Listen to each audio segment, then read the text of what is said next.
let's start with the light outside. I think a lot of people wouldn't realize also, like even on a cloudy day, comparing a cloudy day outside to even like a bright office, there's a vast difference in those two things. How do you recommend that people approach getting more true daylight, true sunlight? Should they start in the morning? Should they just get out as much as possible? Like, what are some of your recommendations based on the science?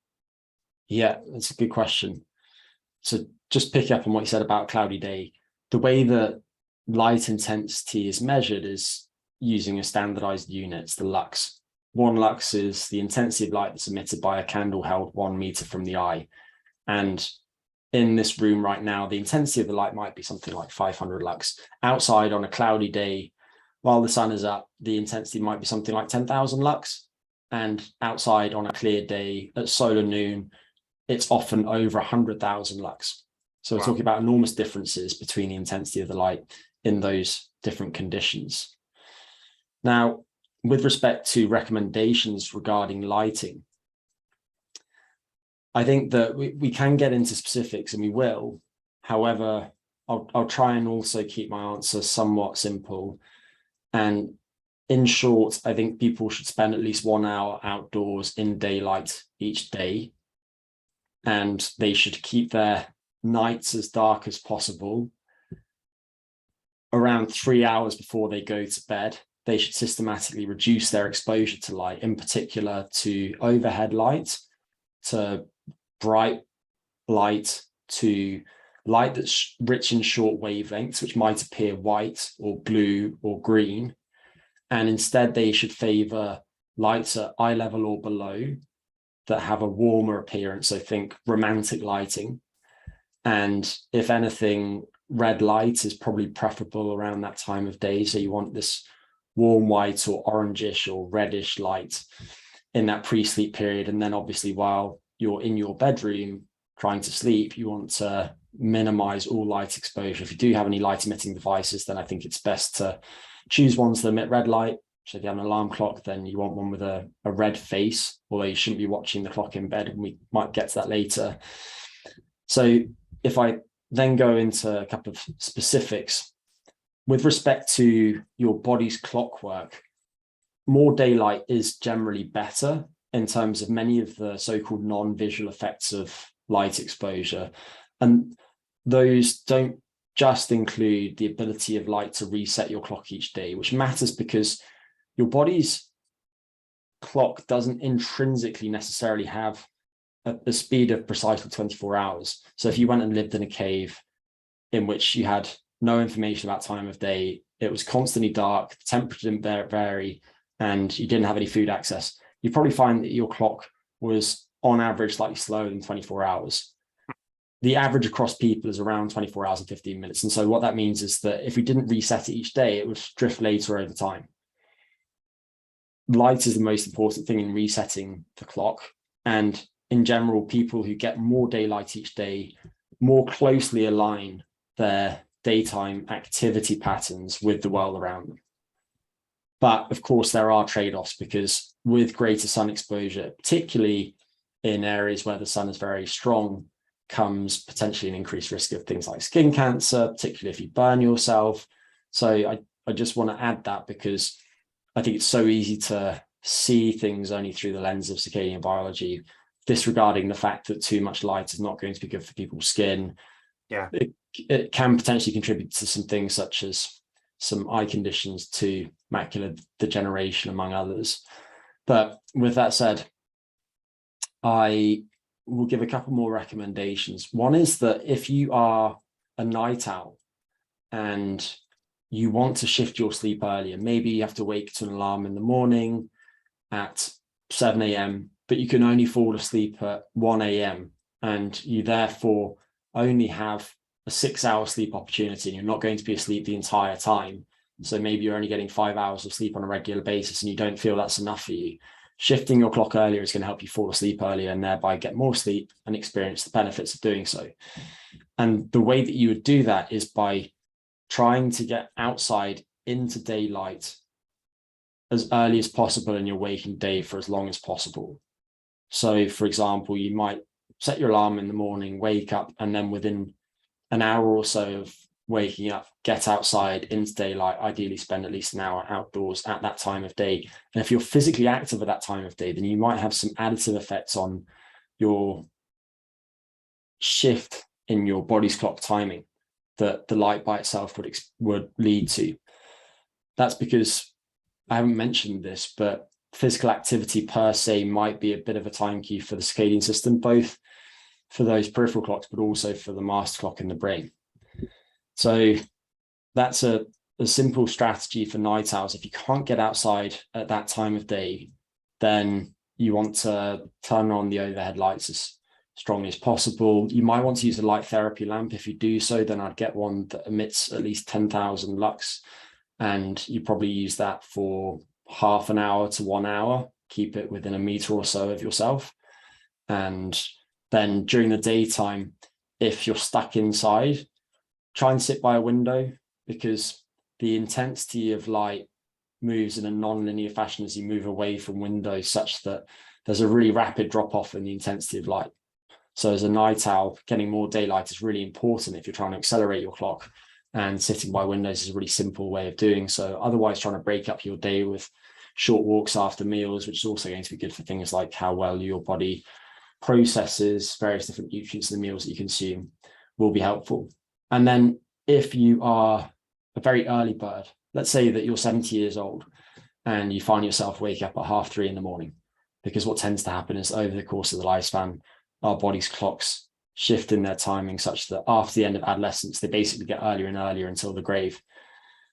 You want to shift your clock later so that you're on time with the rest of society. And the way that you would do that would be to avoid light at the start of the day. Obviously, you don't want to do anything dangerous. You don't want to keep all of the lights off necessarily, walk around in darkness. But again, minimize overhead lighting, much as I described earlier when speaking about how you should change your lighting in the 3 hours or so before bed. And if you are outside at that time of day, then you might want to use sunglasses. That's going to reduce your exposure to that type of light. If you're indoors, you could use them too. There are also these blue blocking glasses, which are amber tinted glasses that selectively filter out some short wavelengths of light, which could be helpful. Some people don't like the way they look, but if you don't mind that, then I think they're a viable option.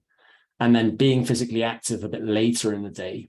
So maybe in the period between about 4 hours before you plan to go to sleep and 2 hours before you plan to go to sleep, doing some activity at that time, ideally outdoors in daylight if the sun is up, is going to help shift you a little bit later.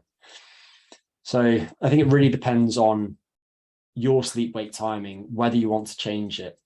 But for most people, spending more time in daylight is going to give them a really strong time cue each day. And it's also, importantly, going to buffer against any effects of light at night on your alertness and your sleep. Because nowadays, a lot of people focus on the fact that exposure to blue light in particular, but all types of light in the 3 hours or so before bed, can boost cognitive arousal, can delay the body clock, can therefore delay sleep as well, and potentially reduce the depth of sleep at the start of the night.